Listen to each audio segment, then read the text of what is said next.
ইরানকে দুর্বল করতে তাদের হেভিওয়েট নেতাদের ওপর পরিকল্পিত হামলা চালিয়ে তাদের একে একে হত্যা করেছে যুক্তরাষ্ট্র ও ইসরায়েল। ইরানের সর্বোচ্চ ধর্মীয় নেতা আয়াতুল্লাহ আলী খামেনিকে দিয়ে শুরু করে আলী লারিজানি, আজিজ নাসিরজাদে সহ বহু গুরুত্বপূর্ণ নেতাদের নিহত হওয়ার পর যেন আর কোনোভাবেই শত্রুদের ছাড় দেবে না ইরান। আর তাই এবার ইসরায়েল যুক্তরাষ্ট্রের এবং তাদের বন্ধু দেশগুলোর ওপর শক্তিশালী হামলা করে তাদের ধ্বংস করার মিশনে নেমেছে ইরানি বাহিনী।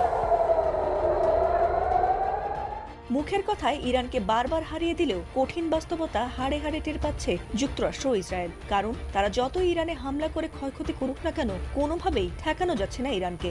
শুরুতে ইরানকে হারানো সহজ বলে মনে করার খেসারত এবার দিতে হচ্ছে ট্রাম্প নেতানিয়াহুকে।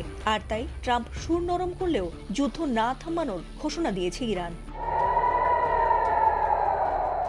অপারেশন ট্রু প্রমিস 4 এর আওতায় নতুন করে আবারও ইসরায়েলে যুক্তরাষ্ট্রে লাগাতার মিসাইল হামলা চালিয়ে যাচ্ছে ইরান। এমনকি সেসব হামলা ইসরায়েলের আয়রন ডোম থেকে আমেরিকার শক্তিশালী গুরুত্বপূর্ণ রাডারও মিসাইল দিয়ে উড়িয়ে দিয়েছে ইরানি বাহিনী। ইসরায়েলে হামলার পর থেকে যেন এক মুহূর্তেও স্বস্তি মেলেনি ইহুদিদের।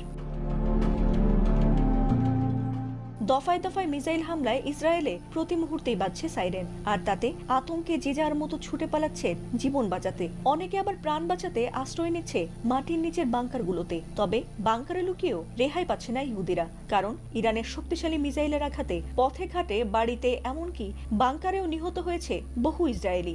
আর তাতে দুশ্চিন্তায় আতঙ্কে ঘুম হারাম হয়ে গেছে ইহুদিদের।